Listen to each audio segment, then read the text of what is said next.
सर्वसामान्यांच्या हक्काचा आवाज जागर जनस्थान। येवला तालुक्यातील विखर्णी येथे गेल्या काही दिवसांपासून अवैधरित्या दारू विक्री होत असल्याने अनेकांचे संसार उघड्यावर पडले। पोलिसांनी वारंवार कारवाई करून सुद्धा गावात चोरी छुप्या पद्धतीने दारू विक्री सुरू असल्याचा आरोप महिलांनी केला होता। दरम्यान येवला तालुका पोलीस निरीक्षक संदीप मंडली तसेच विखर्णी सरपंच ज्योती शेलार यांनी विशेष ग्रामसभेचे आयोजन केले होते। या विशेष ग्रामसभेत काही ठराव पास करण्यात आले। या दारू विक्री होत असताना व्हिडिओ पाठवा व बक्षीस मिळवा असा अनोखा ठराव पास करण्यात आला। तसेच अवैध दारू विक्री करणाऱ्या व्यक्तीच्या सर्व सुविधा बंद करून पोलिसांच्या हवाली करण्यात येईल असे ठराव देखील मंजूर करण्यात आलाय। या सभेसाठी पोलीस अधिकारी, सरपंच, ग्रामसेवक, तंटामुक्ती अध्यक्ष सह महिला व ग्रामस्थ मोठ्या संख्येने उपस्थित होते। विखर्णी गावामध्ये ग्रामसभा आयोजित करण्यात आली होती।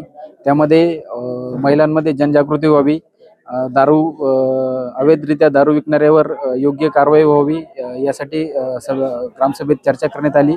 त्यामध्ये पोलीस प्रशासनाकडून वेळोवेळी गुन्हे दाखल करण्यात येतात।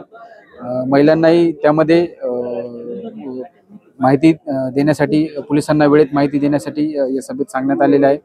पोलीस प्रशासन दारू विक्रेत्यांवरती कठोर कारवाई करत असून भविष्यातही या गावात कोणत्याही प्रकारची अवैध दारू विक्री होऊ नये यासाठी प्रस्ताव पास करण्यात आलेला आहे। विखर्णी गावची सरपंच आहे। आज दारूबंदीच्या विरोधामध्ये ग्रामसभा ठेवण्यात आली होती। त्यामध्ये शेकडो महिला आल्या होत्या आणि ग्रामपंचायत स्तरावरती आज असा ठराव करण्यात आला की जे कोणी अवैधरित्या दारू विकतील त्यांचा यापुढे जो काही शासकीय लाभ असेल तो सगळा बंद करण्यात येणार आहे। ते दारू विक्री करताना जर कोणी दिसले तर त्या पोलीस प्रशासनाला सांगण्यात येईल, तसं सगळ्या महिलांनी असं जाहीर केलं। ग्रामपंचायतीत गंज वेळेस या विषयावर, दारूच्या विषयावर चर्चा झालेली आहे, पण कधी कोणी काही केलं नाही। आता याच्यावर चांगली कारवाई झाली पाहिजे आमचं म्हणणं आहे आणि ताईंना गंज साथ दिली आमच्या बरोबर। पोलिसांना आम्ही बोलून कारवाई करायला लावू। जागर जनस्थानसाठी प्रतिनिधी सचिन वखारे, येवला।